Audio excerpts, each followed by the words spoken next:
Okay, I think everybody should be done. If not, look angry.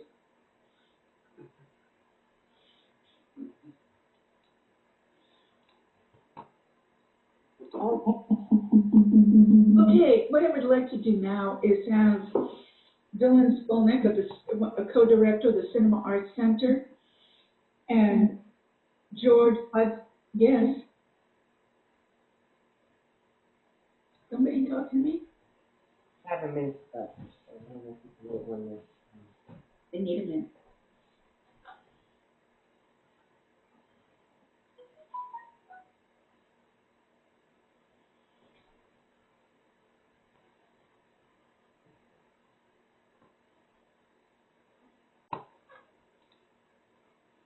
Tell me when it's good to go. Posed by many Long Islanders. Could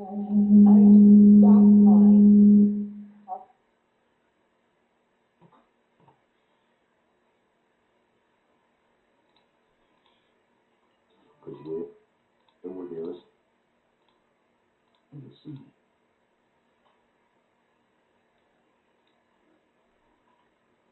Are we good to go? Yes, thank you so much. Okay. All right, so now I'm going to have Dylan Skolnick, a co-director of the Cinema Arts Center, and the man who started this series with me about 16 years ago. And he's going to speak with George Podorek, who is the filmmaker. There he is. So take it away, Dylan and George.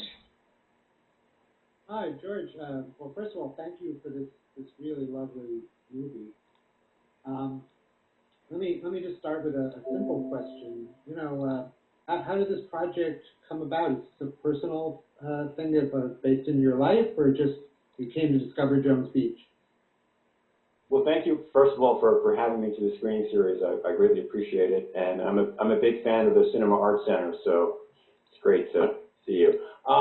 It started, I grew up in Queens, and I remember going to the beach, you know, every summer. And a memory that sticks out is going from the parking lot through the tunnels, you know, and that great feeling of excitement. You know, you'd enter the dark tunnel, and then it would be very cool, and then you'd hear the sounds of the ocean and the crowd, and then you'd walk out to the beach. And I guess that was just a memory that stuck with me for a long time. And then I guess the final thing was that I read Robert Caro's Power Broker.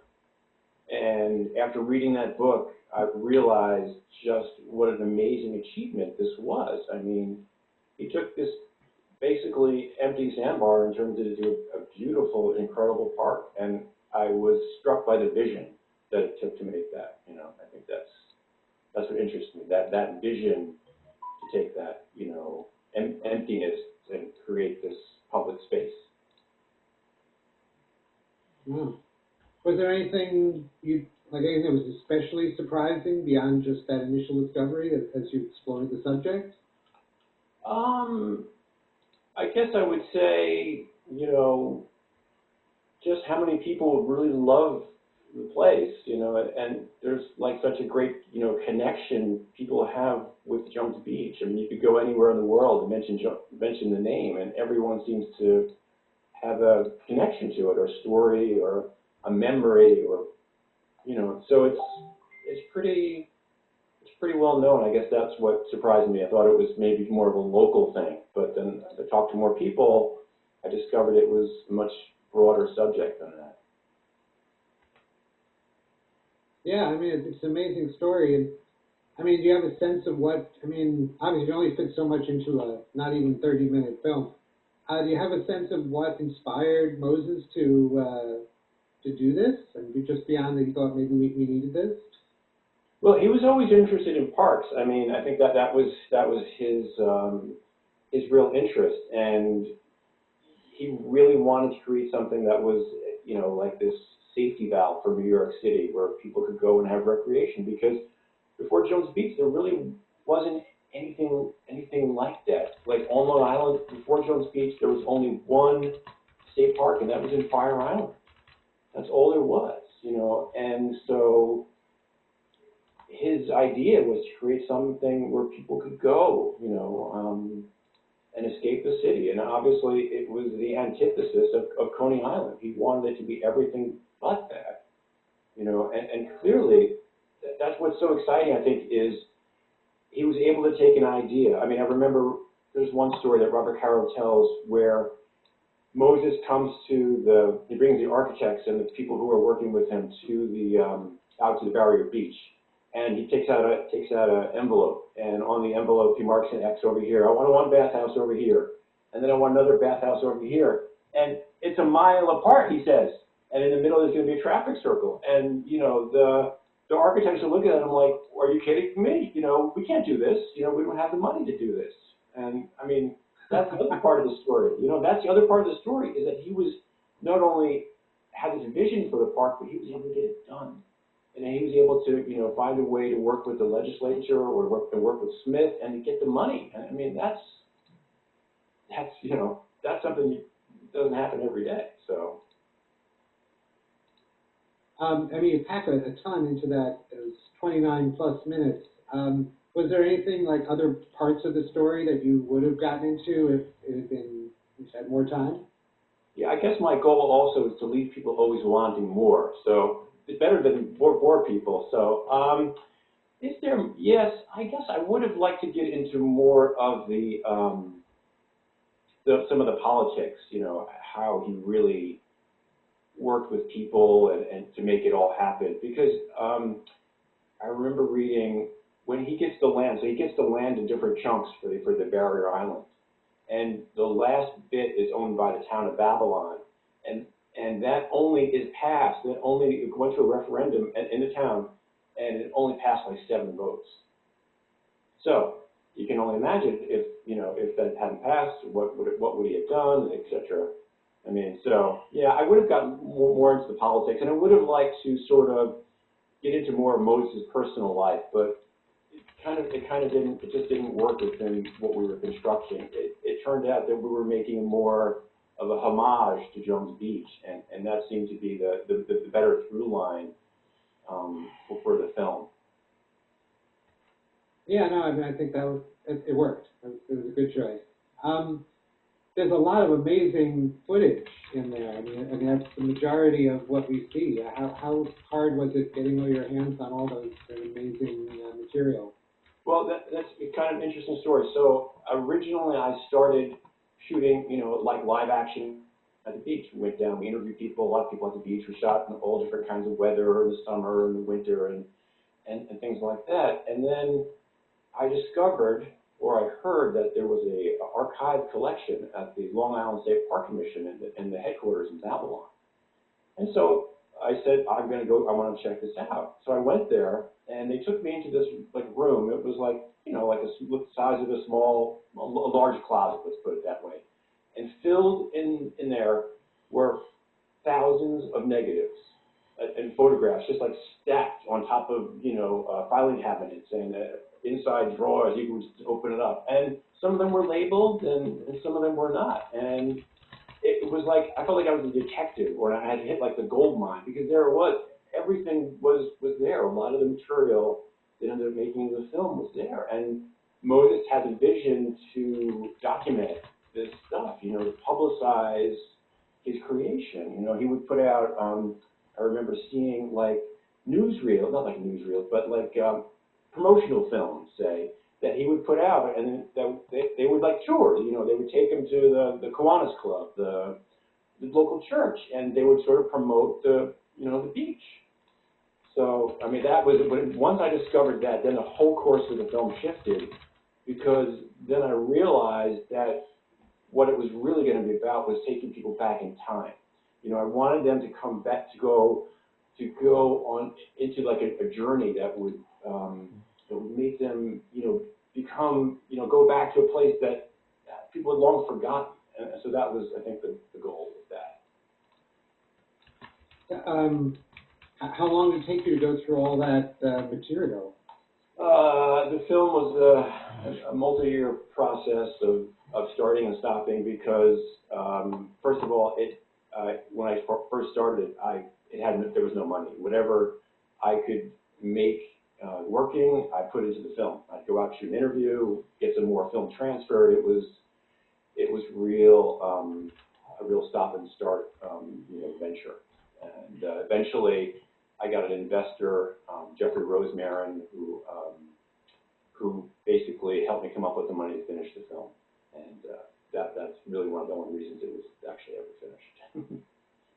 The film, yeah, like you said, does sort of have this looking back sense of this amazing achievement. How has Jones Beach been doing in the years since the film sort of kind of signs off? Yeah, it seems. I mean, it's obviously it's had its ups and downs. And I mean, if everyone remembers, I guess back in the '90s when they had like the garbage barge off of Jones Beach, and there was all that intricacies. And now, of course, or a couple of years ago when they built that new restaurant and some other things.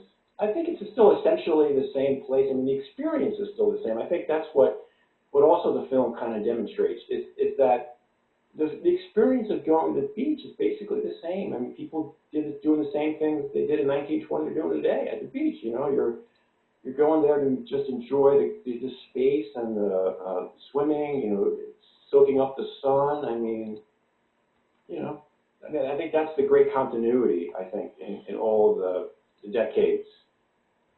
And it's 91, it's going to celebrate 91st anniversary this year. So it's pretty crazy to think about it. And it does have kind of a nice balance. I mean, you think of like where you mentioned, obviously, Coney Island, which is, so different. And you can even think of, obviously, Robert Moses, which is, the park, which is so lovely, but, more austere, more if you're like just on a beach, per se. And this one is sort of balanced somehow. What do you think? I mean, between those two extremes, kind of. Yeah, I mean, I think the pools add this really unique element that you almost wouldn't imagine that belong at a bathing beach in some ways, but they just create, another whole aspect. You've got the ocean, I can swim there, or I can go into these beautiful bathhouses. And they are just amazing in themselves. They are the architecture and the design, and I guess you're right. There is a difference in Robert Moses and Jones Beach.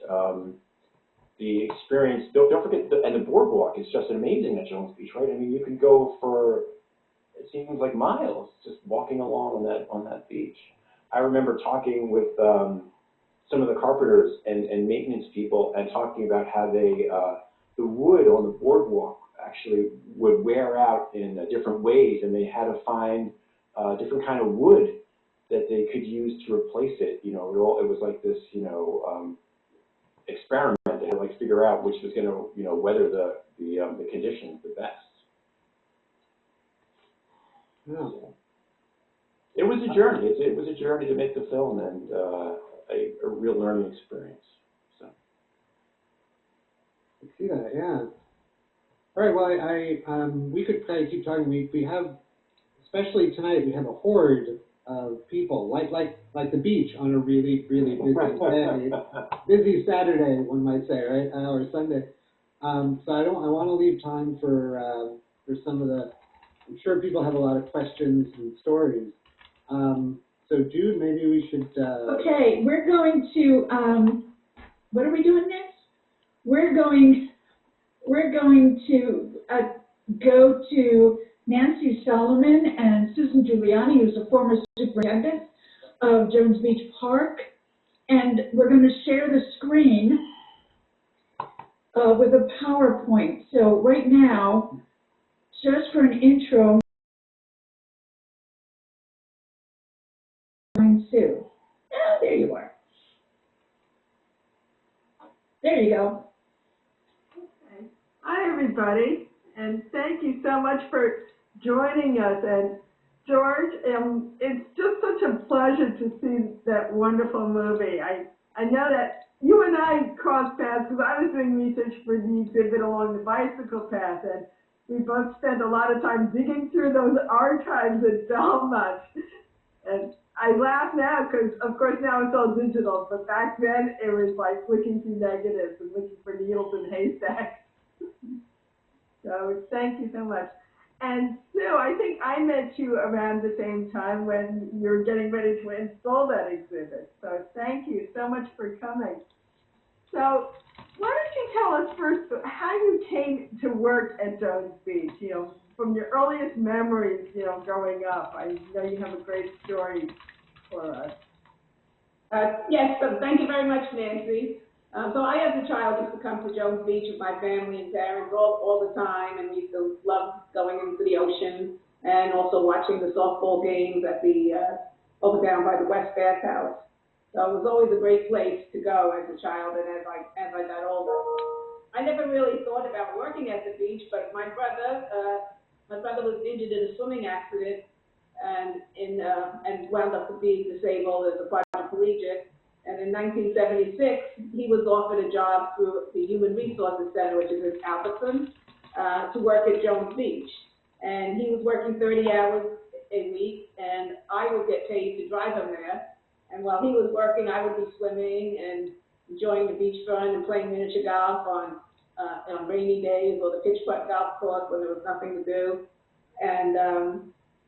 So for that year, that's what I said, I got paid to drive him. And then the next year, in 1977, they hired him through the state and working at Jones Beach at 40 hours a week. And to me, 30 hours a week was fun, but 40 I thought was a little too much. So I said, maybe I could get a job here in the park. So I asked one of the supervisors. They told me to bring an application to our regional office in Babylon. And that's how I applied. When I got there was a whole stack, a file tray of applications, and I asked to speak to one of the people, and, knowing that the stack was so high, I figured they'll never find my application. So I mentioned that I was sent over there to put in this application, and I wound up getting a position that year. And we both worked at the West Bathhouse at Jones Beach that season. When were you officially hired as a time? Because I recall you were doing some other things too while you were working at Jones Beach, like many people. Right. Well, I actually went to college to become a physical education teacher and graduated in 1976. And at that time, it was pretty hard to find a job in those days. There were about 350 people applying for, any of the teaching positions. And I also I used to officiate volleyball and softball, and I also coached at a junior high school basketball and field hockey. And so I worked as a couple of seasons as a summer employee, going to Jones Beach with my brother. And then at one point they asked if I wanted to have a permanent position, and I said yes. So I got my first permanent position in 1980. At the time, the park was divided into 4 operational areas. So within each area, there was a supervisory structure of a park manager and some assistants who would work solely in those areas to keep the park neat and up to the standards that were expected at the time, and still are expected, because it's really, we really try to maintain very strict standards in order to keep it as clean and as enjoyable to the public as possible. Now, correct me if I'm wrong, but weren't you the first woman superintendent at Jones Beach? Yes. So I worked at Jones Beach until like '88. I went to the regional office for 2 years. I worked as a regional recreation coordinator. I had gotten a promotion. And after that, I came back to Jones Beach and worked my way up the career ladder, taking civil service tests and moving up the ladder. And I had a lot of good supervisors, and the employees. We were all had great camaraderie among the employees. They were all very supportive.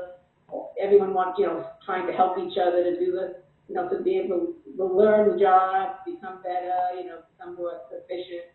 And as I was getting closer to the top of getting to become a superintendent, I worked under the previous superintendent, which was Frank Kohler. He pretty much took me under his wing and guided me and showed me everything he did, so that I was ready to take over when he retired. And luckily, I did very well on the civil service test at the time, and I was reachable, as they would say, right off like one of the top 3 on the list. But when it was time for him to leave, I got the position, and I was the first female superintendent at the time. And still is the only female superintendent. Right after me, preceded me, there were two other men who became the superintendent. But it was never really about just being a female. It was really that the park gives everybody an opportunity to display their talents, to really show what you can do. They don't always tell you everything that has to be done. You know, it's like do step 1, step 2, step 3. They gave you an assignment. You figured it out. You did the best you can. You did a good job. You were praised that you did a crummy job. You know, you got corrected and made it better for the next time that you had to do those type of jobs. I'm going to fast forward to the end of your career at Jones Beach because, of course, we all remember Superstorm Sandy, and I understand you have some pictures, and maybe you can tell us a little bit about what that was like. Right. Well, when Sandy came at the end of, I think it was October 29th, it was certainly a big jolt to the park. We see the pictures. I think Jude or Charlie, if you can. Charlie, we're going to share the screen now, so I'm going to take away your I'm going to share. spotlights, and Charlie can share the screen. Okay.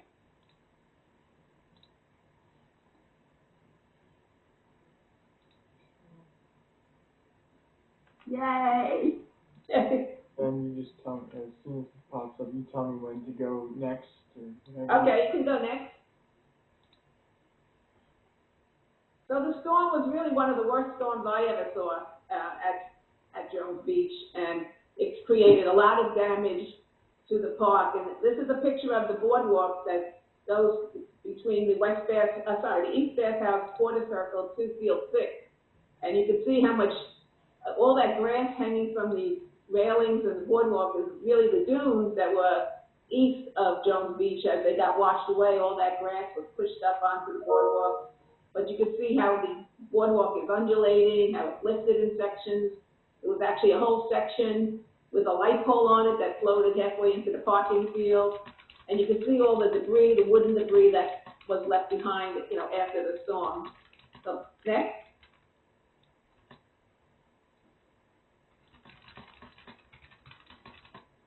Charlie, next.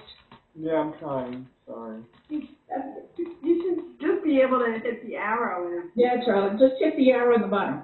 Okay. So this is a picture of the boat basin decking down at the west end of the park. The building you see in the background is the Coast Guard station. And where this decking is, you can see where all the sand is. There were planks of wood completely filling up that whole deck, that whole dock area. If you could go to the next picture. Okay, all right, so this is, we're going to go back, at some point I'm going to show you another picture going back to that location, but this was the boardwalk at the Central Mall area, and, there was like buildings, the Lifeguard building, and there was a snack hut that was on the beachfront. They washed, the snack hut wound up all the way down at the West Bath House, landed all the way up by the walkway, by the dumping station, and the Lifeguard shack, the roof of it wound up on the boardwalk. And you can see here, like, the snow fence, the Jones Beach installs miles of snow fence each year and grades the beach and level it out for the season. All the snow fence on the beachfront was washed away. The snow fence on the grass panels that protect the grass from all the sand all got washed away and damaged. And there was a lot of damage. And the boardwalk, of course, took a big hit, and there was a lot of repairs that were needed, for the boardwalk. You can do the next one. All right, this is a picture over by the Jones Beach Theater. So the Jones Beach Theater was completely flooded in the promenade area, the area where you walk into the theater. The water was 5 feet high in that location, and docks and decking, got all ripped apart. Everything was flooded. There was one good thing. When Sandy hit Jones Beach, it was in the end of October, and because of that, the concert season was over, pretty much the beach season was over. So all the portable equipment that was on the beach, like garbage cans, signs, and other things were removed and put away. Same thing at the theater, but they had a lot of water damage at the theater, a lot of debris damage, and it took a lot of money to get it back in shape. We really only had 7 months to get the park back in shape for for that next season. And it was definitely down to the wire to make sure these facilities were ready for the public to come. Next picture.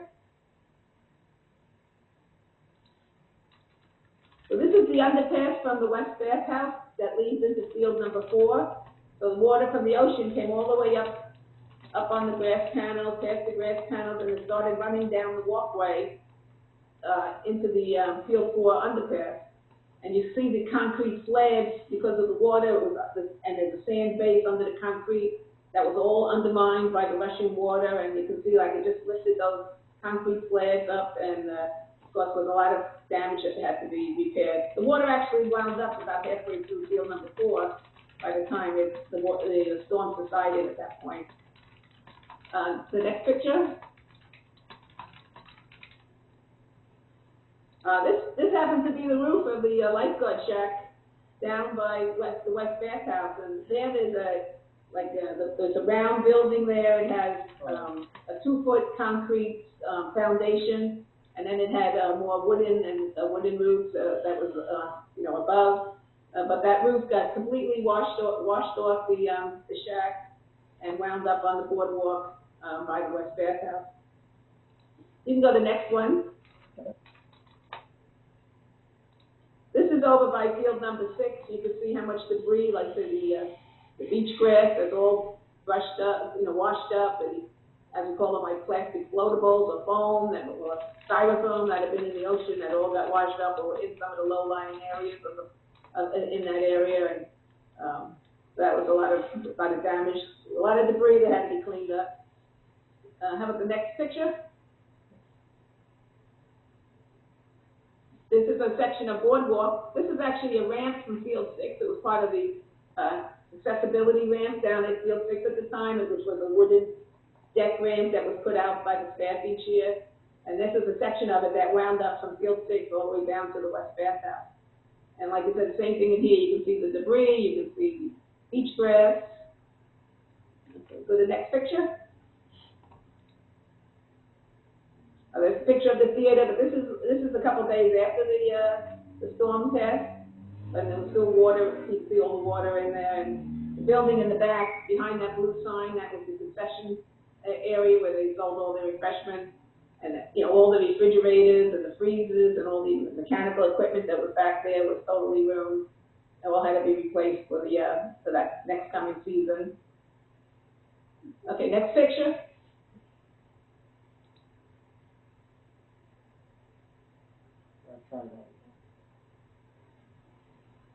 That might have been it. Okay, that's the end.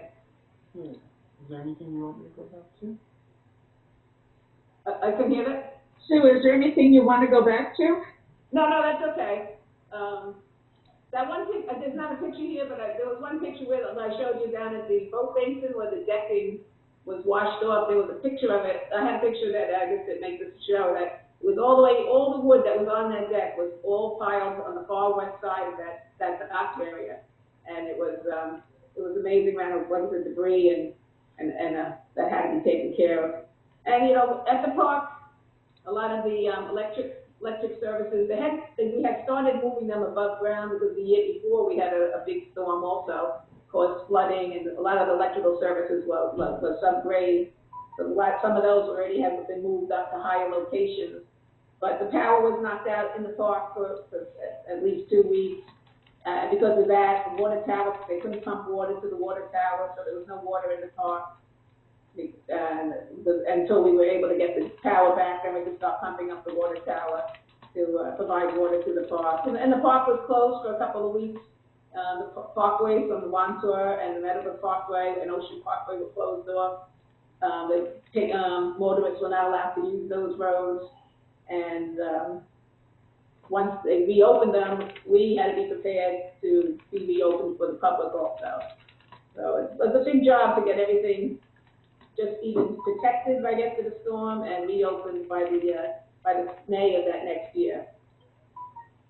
One of the other things that happened, and I don't know if you remember this, but there were pieces of the pier at the fishing station that had broken off, and one of them ended up in front of a bay house.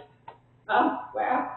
It took them 2 years to get that out of their area where they were docking their boats. It was just sticking out of the water. Right.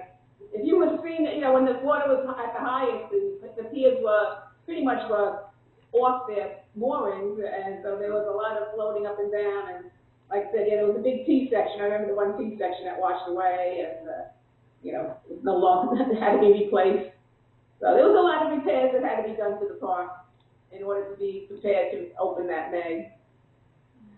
All right, we're going to have some questions for these three, and if you have any questions about cinema arts, well, Dylan, but we have a load of questions in the chat room. If you have a question, if you have a question, you can raise your hand in participants or write it in the chat room or jump up and down in front of your camera. So from Hat, what happened to High Hills?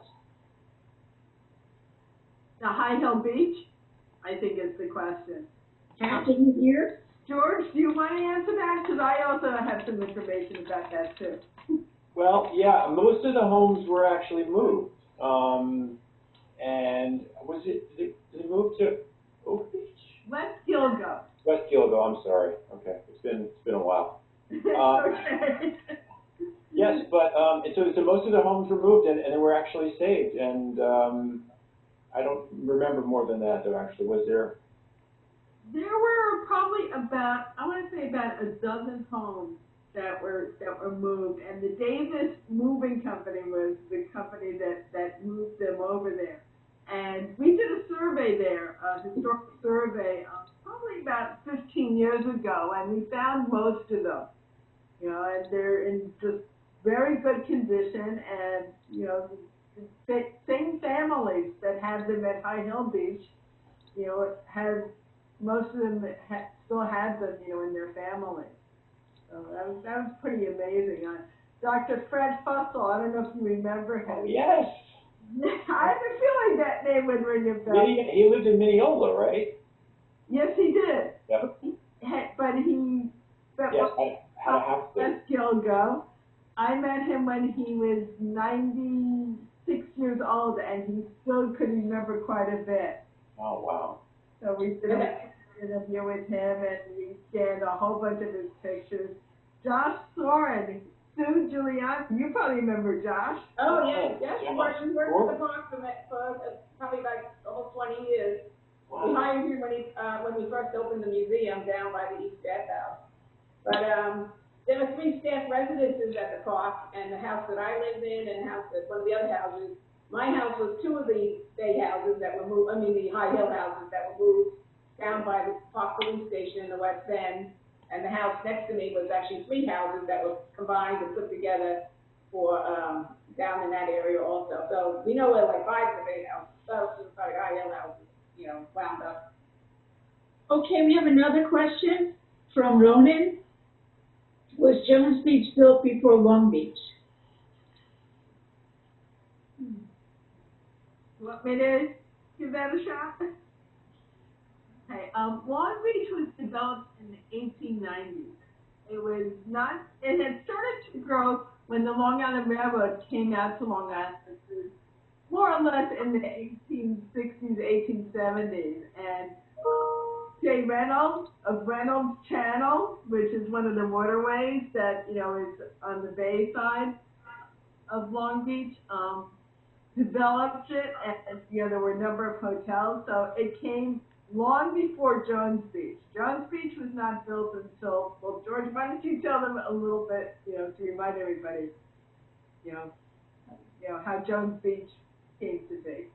But actually, though, the interesting thing about that is that he built it really quickly. I mean, he built it roughly from, 3 years, because the big thing was that Smith was going to be out of office because he was going to run for president. So Moses was really afraid that if he didn't get it done while Smith was in office, he'd never have the money, because Smith was the key, obviously, for him to get the money. Okay, here's another one. When were the black and white film footage in the film from, And where did you obtain the black and white footage?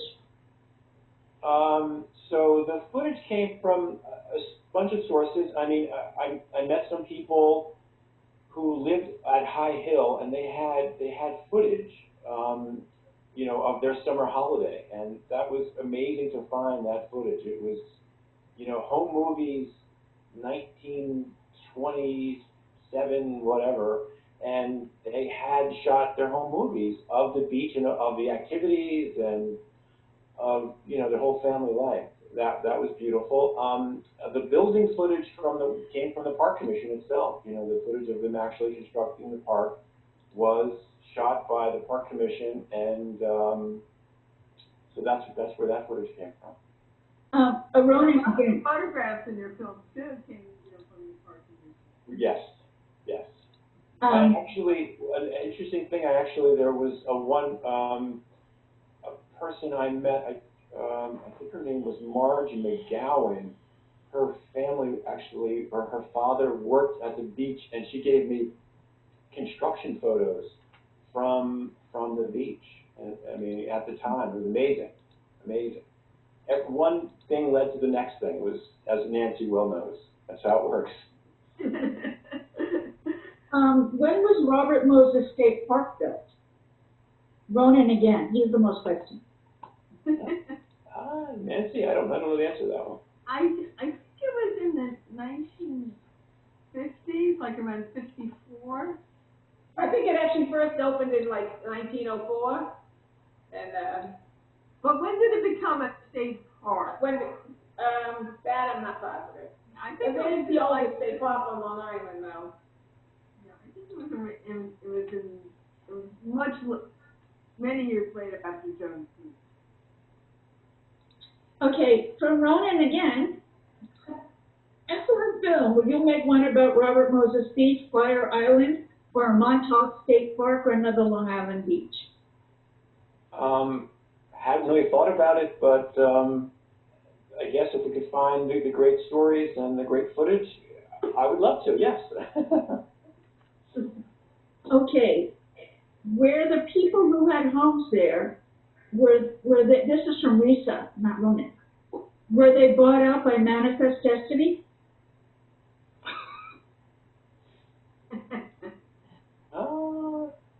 I think they mean eminent domain. I think they were condemned. That's what I think, eminent domain.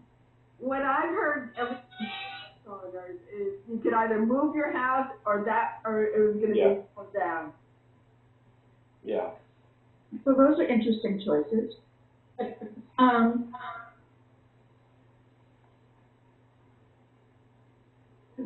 Bay also had entertainment in the 30s. That's Bay. Whatever happened to the Trump site? I actually know that. It's, he didn't live up to the contract, so the contract was canceled.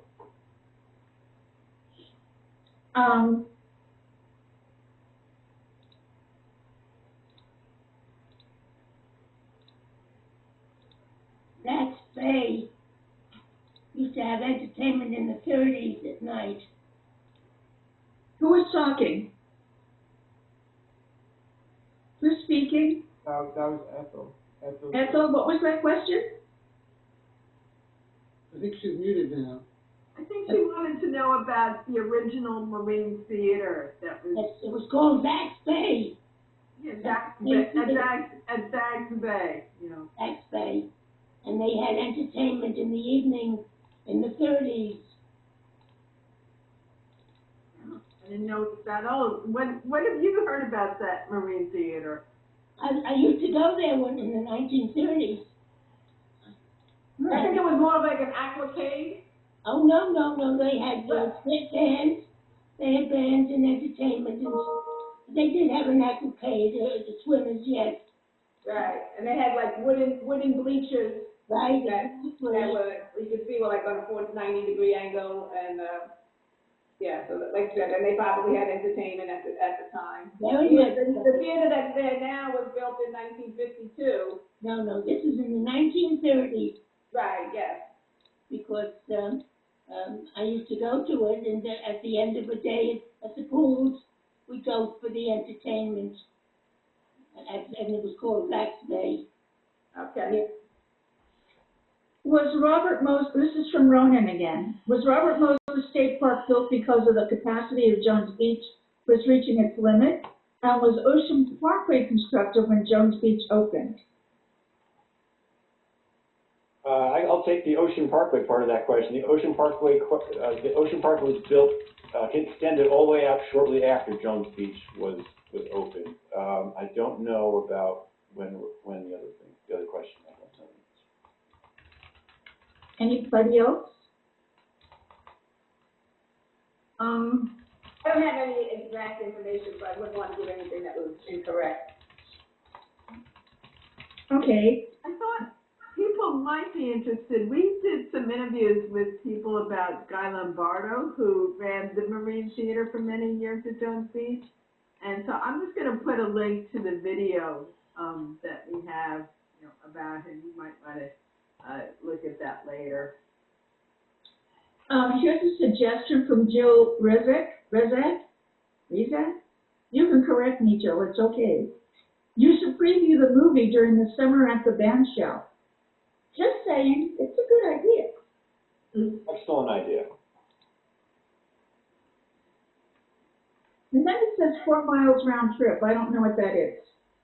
Nancy Ingerson, I don't understand what you were referring to.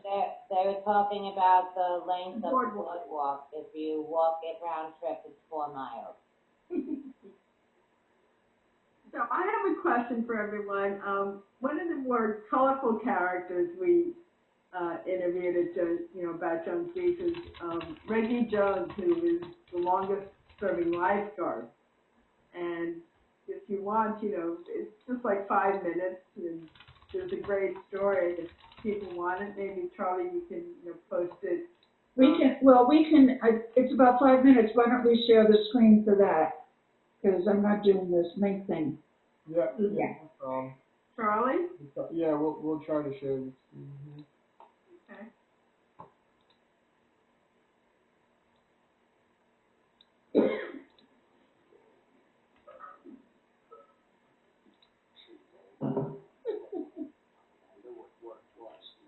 Job out on the beach, sitting on a stand. I said, Val, I have arrived. There must have been 120, 130 guys trying out for this job.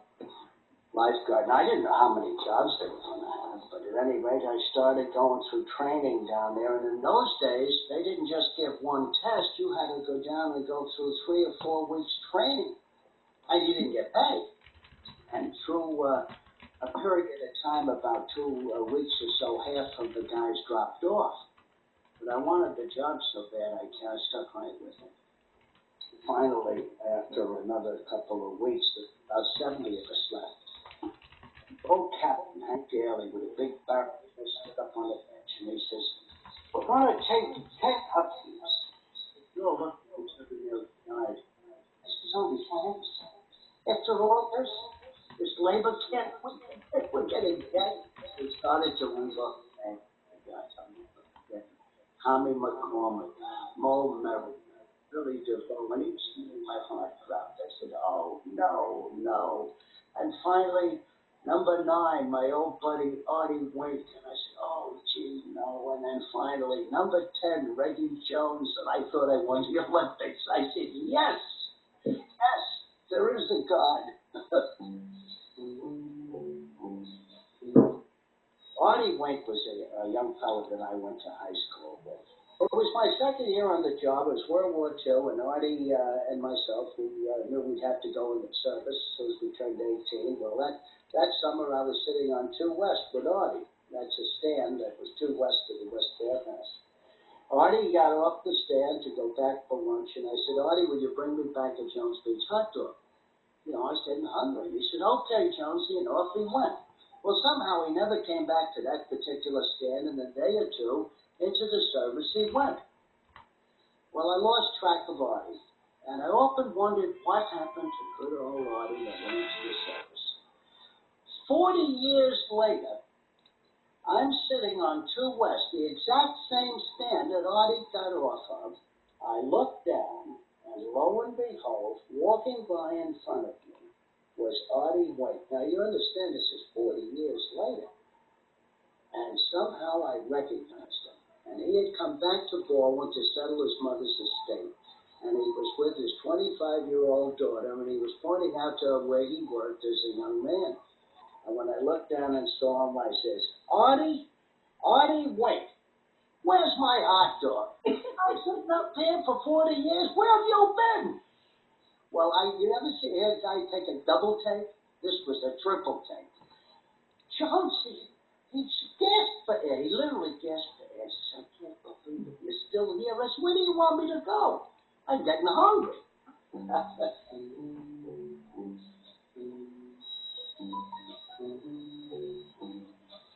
Oh, when the sun beats down and burns the tar up on the roof.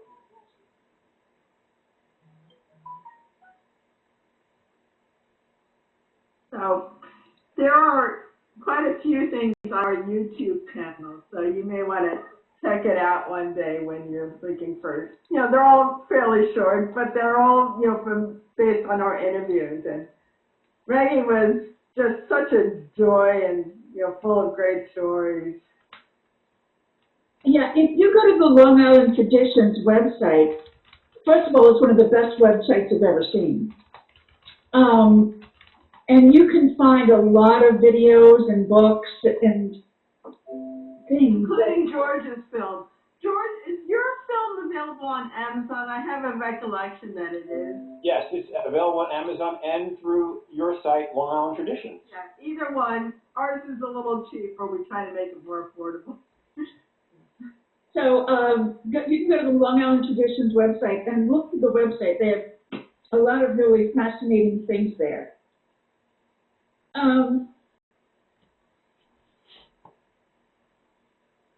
What are the plans for Jones Beach in the future? Or are there plans for Jones Beach? Okay. That's a lot. The wrong crowd. Yeah. Do we have any ideas? I know that Nature Center has ruffled quite a bit. Well, the Nature Center, the new Nature Center did open at the beginning of the fall down at West End too. And, Governor Cuomo has really put a lot of money into the park, creating the zip line down at the Central Mall area, building the new concession at the Central Mall area on the east side of the main driveway. And I think they're going to extend the bicycle path beyond West Gilgo. I think that's supposed to happen, God help us, maybe this spring, because it's gone. It was just some glitch that it hasn't opened yet. Right, they did a lot of work on it, but I think it's just not ready yet. But they also extended the bicycle path all the way down to the West End too, if people want to ride their bicycles in that direction. And they put new gateway signs down on the Meadowbrook and the Wandsor and Ocean Parkway. They removed the toll plazas on the Wandsor and the Meadowbrook, and now the fee is collected in the parking field. So he definitely they also renovated the West Bathhouse Marine Dining Room, which is a beautiful room. Yes, we actually went there before COVID. Right, so that's a beautiful room. Seeing all the old original fixtures and the it's really nice architecturally. Exactly, yes, it's beautiful. It's a beautiful dining room now. So if you ever get a chance, people should go up there and take a look at it. Any future plans? Like I said, I've been retired since 2016, so I'm not in the loop with any of the future plans at this point. I think I saw a Gorman on the list here. I wonder if Chip is here. Chip is here? Is Chip Gorman here? I saw the first name. It wasn't George. It wasn't Chip, so I don't know. That would be funny. Okay, George, we have a question for you. Yes. Michael Shanzer, who just might be related to me. George, how long did it take you to make the film? I didn't even know he was coming. And where was it first shown? Okay, the film took about About 7 years on and off, about 7 years. Wow, I thought it was 5 years. And the film, and it was first shown on PBS. And here's Neil's question is, sort of with that, when was the film completed? So the film was completed in late '98, and it was shown on PBS in August of '99, and it was for the, actually they tied it with the 70th anniversary of the park. So it was right around August 4th. Dottie, do you have a question? Yeah, I want, excuse me, I don't know how to get into this, but, couple of things. The photographs, some of which you just showed, were originally in the restaurant at Jones Beach. And I've often wondered where they are and what happened to them. The photographs of the original Jones Beach with the original lifeguards and things. Well, the Long Island State Park Commission, from what I understand, has digitized and preserved all of those photographs and films, and I believe they are at the Planting Fields Arboretum. Is that correct? A beautiful place. A beautiful place. The other thing I want you to say is, in agreeing with what Ethel said, in the 50s, Billy Rose used to have his aqua cave there, and then they had a number of Broadway shows there also. Mm-hmm. I do feel that that the park and the things that it's offering has lost some of its graciousness. No, it's the younger people. Yes, the people. yes, because they used to have in the dance on the dance floor. There was a time that gentlemen had to wear jackets. And then for years they had square dancing. Right, on Tuesday night. They've done away with that. Tuesday night was square dancing. Right, right. It's a wonderful program, thank you. Okay, I'm sorry, do you have something else to say? No, I said it's a wonderful program. Yeah. Okay. Now, I was going to say, they have country dancing there on Monday nights during the summer. I go at the band shell. I didn't know that. Okay, George, great film. This is from Alan Woodruff. You mentioned Montauk Parkway as an original connecting road to Jones Beach. What about the Meadowbrook? So that came a few years later. I don't remember off the top of my head exactly how many years, but the Wanto was the first parkway. Meadowbrook came in 1934. Thank you. What was the first parkway? Wanto. I don't like that. I think And the Southern States. I want to see the Meadowbrook. Okay. This is from Christina Crocker, who might or might not work with me. How did you get Eli Wallace to do the narration for the film? I asked him. No, I seriously, it was just a matter of, I wanted it to be like your grandfather was telling you a story. That was the original intent. And so I looked around for actors, and he was on the list, and I approached him, and he was more than happy to do it. And he was, what a wonderful guy. Really nice guy to work with. Maybe rest in peace. Will I do?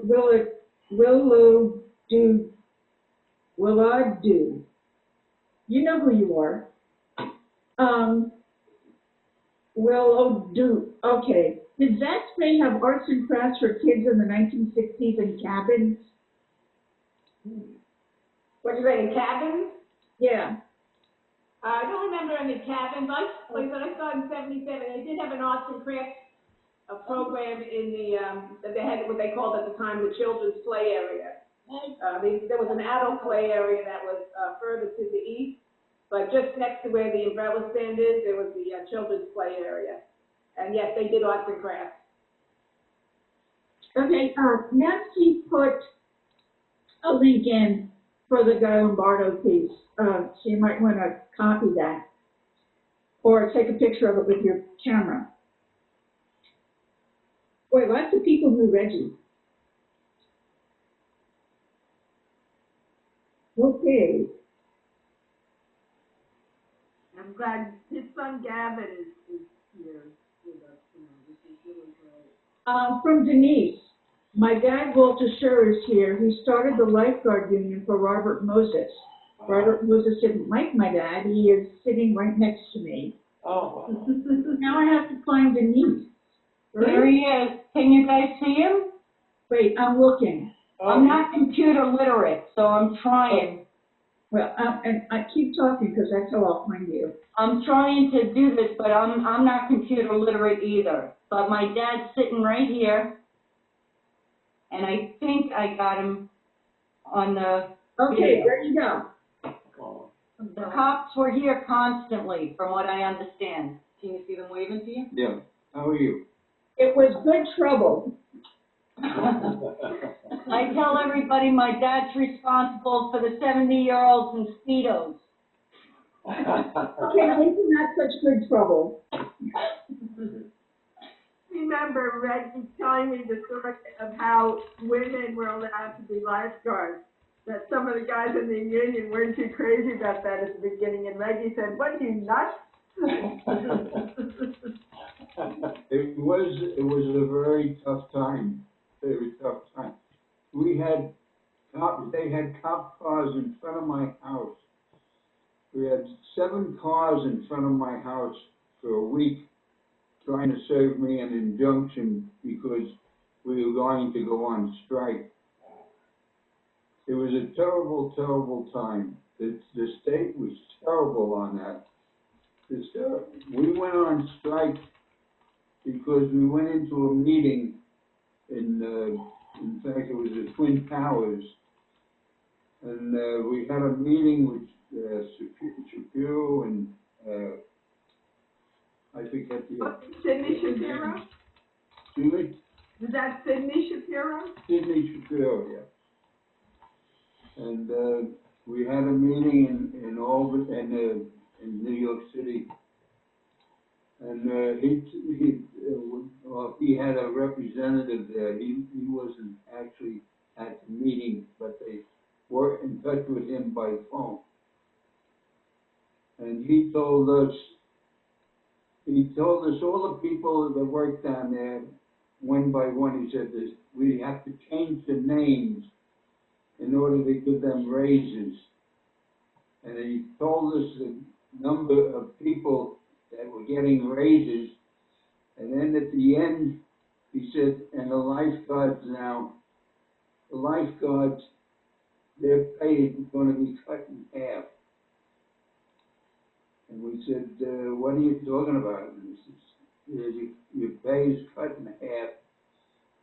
And then we said, Mr. Burns said, the meeting's over, we're leaving. And that was when the strike started. It's pretty amazing. They were very, very tough people to deal with. I say Robert Moses was a great man for New York State building, but he was a dictator. Mm-hmm. He was a dictator, and through that he was renting a house down right by the bridge going over to Robert Moses State Park. And I'm forgetting now the name. The OBI was having trouble with the people because the OBI was very popular. How's the Oak Beach Inn, for those not familiar? It's what? Bobby Matheson. The Oak Beach Inn. Okay. Bobby Matheson was the owner of the OBI. And the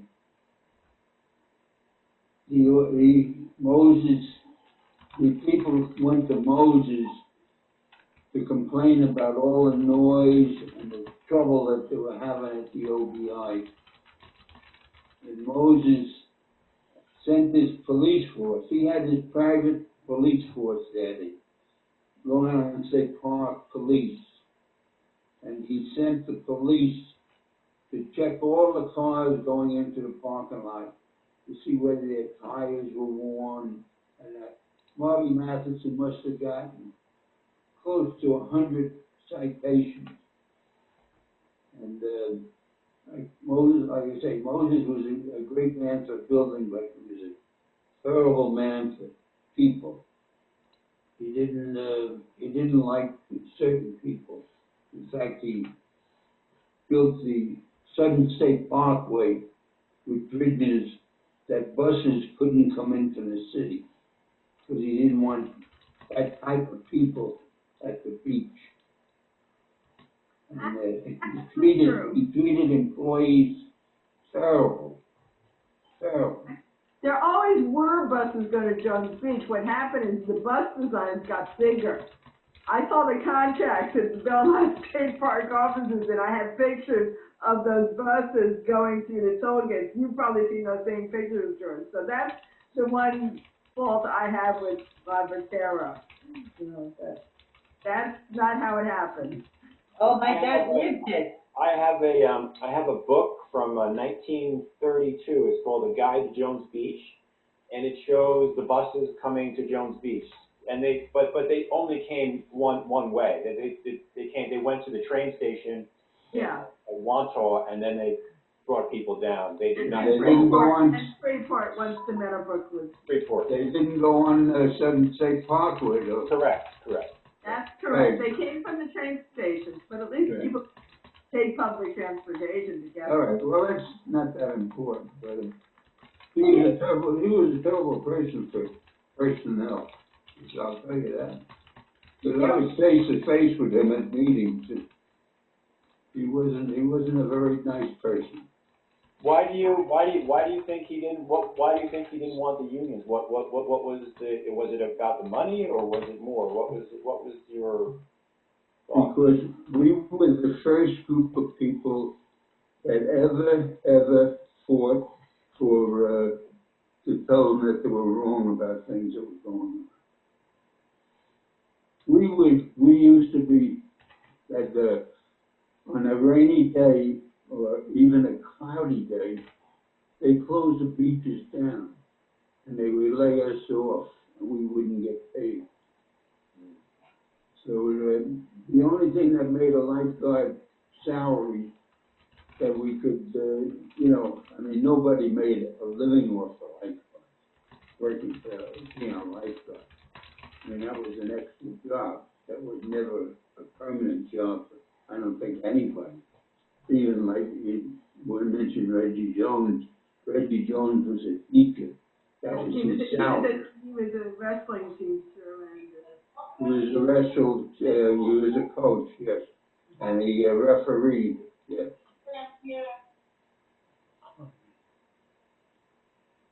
But they would, like I say, with our pay, they would lay you off for anything. Robert Moses one time came down to the West Bath House, and we had the signs up where they say no bathing with the green flag hanging. And Robert Moses came down to go swimming. Robert Moses was a great swimmer. He used to go swimming every day. Sidney Shapiro used to take him to the pool every day to swim. And he went down to the West Bath House and put his towel on the no swimming sign that they have on the beach. And one of the lifeguards went up, not knowing who he was, and told him he couldn't put his towel there because we were told that people couldn't hang things on the sign. And he objected to it, and that afternoon that lifeguard was fired. But nothing said to him. Just that he had trouble with some patron, and there was a towel, and they laid him off. But the reason with my dad that they had police officers here is my dad's from ladder 116 with the New York City Fire Department. He's responsible for a lot of the city fire department lifeguards. And Robert Moses wanted my dad fired from his fire department, which supported his family. Well, it wasn't really at that time Moses, it was Sidney Shapiro. But Sidney Shapiro used to pick Moses up every day. And I remember back in the day, they used to have the union meetings at my house. I'm Gavin Jones, I'm Reggie Jones' son, I'm his youngest son. And I remember they would have the slogan, Sidney Shapiro, the mortician's hero. And, hey Rocky, what do you say? How many people are going to drown today? And it was it was unheard of. Lifeguards were going to unionize, but they finally got it through because they wanted to be able to work 40 hours and get paid for 40 hours. They didn't want to get. No, we didn't want to get paid. No, excuse me. We wanted 48 hours. We didn't want 40 hours. The only thing that made a lifeguard salary livable was that we worked 6 days a week. They wanted to cut us down to 5 days a week. And we fought them on that. And then later on we got to 40 hours. Well, I was with my dad today, and I know for a fact he would have done it for half the price. Because he loved the beach. And I grew up down there. I remember going on Guy Lombardo's boat, the Tempo. Right. That he would have for the shows. What a fantastic place to be, and what a great place to grow up. And I'm down there. It's a beautiful place, and it's changed a bit, but for the most part, it's still beautiful. Oh, it is. It's a great film. It is great. I mean, when I was a kid, I used to go there on Sundays and watch the show that they used to have at the West Bathhouse. It was terrific. I love that beach. I worked down there. I worked down there for 30 years, and I loved it. It was beautiful. He was Field 5, Robert Moses, right? Yeah. I'll tell you the reason why the union was started. One day, I was in the shack with some of the fellas, and Bob Dunnigan, who was a lifeguard, he came into the shack and he was really mad. He said, "What's the matter, Bob?" He says, "I just got my first paycheck." And at that time, you used to have to wait 2 weeks after you got paid to get your paycheck, because they used to hold the first check for your uniforms and that. So you didn't get paid for a month. And Bob Dunnigan worked at Meadowbrook Hospital as an ambulance driver, and he had his own apartment. So that was his main job. That was part of his main salary. And he came in and he said, "What's the matter?" So he says, "I just got my paycheck, my first paycheck." He says, "And what happened?" He says, I got paid for 16 hours, and the first paycheck was supposed to be 48 hours. And the thing was that at the beginning of the season was one of these bad seasons where we had a lot of cloudy days, rainy days, and he was new. And being that he was new, he was laid off almost every day because of the weather. And he depended on that money, and he was really mad. And I went to the firehouse, and I talked to my captain. I was talking to him, and he said to me, he says, "Walt," he says, "what you have to do, these guys have to get a union." And I said, "Well, I don't know nothing about that." He says, "Well, I know a fellow who's the president of the hospital and workers, and I'll see him and find out about the union." So this Larry Burns called me, and we arranged a meeting. And at the meeting, we had all the lieutenants from all the beaches. And we talked to Larry Burns, and that's when the union started. There were two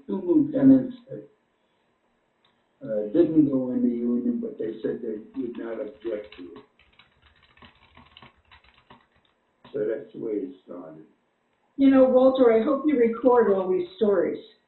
They're important. She wants me to record all these stories, she said, because they're important.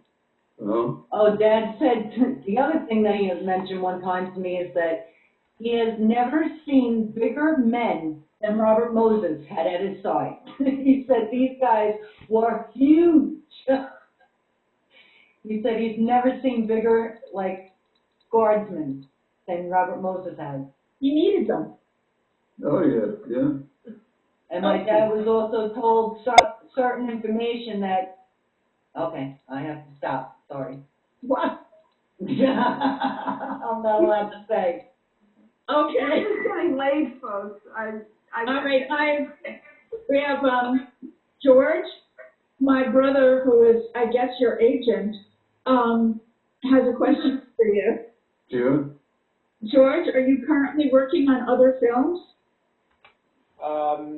Right now, I'm doing a lot of work for, I work for CBS Sunday Morning, so I do producing and editing programs for them. I am working on a documentary about the novelist Theodore Dreiser, and that is something I've been working on for some time. That's phenomenal. Thank you. He's one of my favorite authors. See, good question. Excuse me, I saw that one of the main reasons was age discrimination, and yes, my dad said, go ahead. The age discrimination came in because they wanted to get rid of me. And they made a ruling that if you were 35 by June 1st, you couldn't be a lifeguard anymore. You couldn't lifeguard. So it just happened that my birthday was May 21st. So that's why they brought in the 35-year-old age limit. And then we threatened to go on strike. And I got brought back, but I couldn't be a lifeguard. They bought me a nice new truck. The others are, I had a meeting with Sidney Shapiro in Babylon, and he had a list of jobs for me. The girls were just starting to be lifeguards, and he said that I would be a perfect person to train the lifeguard, the new girls and the lifeguard. So I told him I didn't. So he said, do you have a job that you would like? So I said, I used to be on the work crew at the beginning and the end of the season with Willie Schnell. And he told me, I said, I would like to, because Willie Schnell was more or less the director of the work crew. So he said, well, there is no equipment director at Robert Moses. So how about that? So Shapiro said, that's terrific. And he said, you got it. So what did they do? They bought me a brand new 4-wheel drive truck. And I couldn't be a lifeguard, but I was in charge of all the equipment down Robert Moses. And with that truck, and I resisted it. I was the one that started the union. Now I had a truck that I could drive all over the park to talk to people. But that's another story. Okay, part of my, I think it's really time for us to. wait a second, I just want to be clear. Wait, I just want you to hear this one story. Mike DeFina, do you want to tell your lifeguard puts the towel on the sign story? Yeah, that was kind of funny. I mean, I heard it, and I think Walter Schur, he also mentioned it. One day, Robert Moses, he used to swim every day in front of the West Bathhouse, and he put his stuff on one of the lifeguard stands, and the lifeguard said, hey, you can't put that there. And then he goes, but I'm Moses. And then the lifeguard said, I don't care if you're Jesus Christ. You can't put that stuff there. See, it was funny. Okay, so I have a rule which I broke, is that the discussion can never be longer than the film. And so that's not true anymore. You gave us a lot to talk about, all of you. I want to thank you, and thank you, Walter, for being the added guest. Dylan, thank you as always. George, Sue, and Nancy, I can't thank you enough. This was a fabulous program. I want to thank George and Sue for being here, and Jude and Dylan, you know, and Charlie for making this all happen. So thank you. Sorry for any inconvenience, but it's tech, folks. Who's good at this? Thank you very, very much. This is a gem. Thank George, you. Bye, everybody. And visit our Long Island Traditions website and our YouTube channel. There's a lot of stuff on there that I think you'll enjoy watching. It's all about Long Island. It's really a great place to go. Bye, George's video. Oh, yeah. The film on the Bayman was very good also, on the Bay Houses. Yes. Thank you very much, everybody. Thank you. Thank you so much. Have a great night. Be Take care. Thank you. And until next time. Thank you, everybody. Goodbye. Thank you. We appreciate your support. Bye. Thank you. Thank you.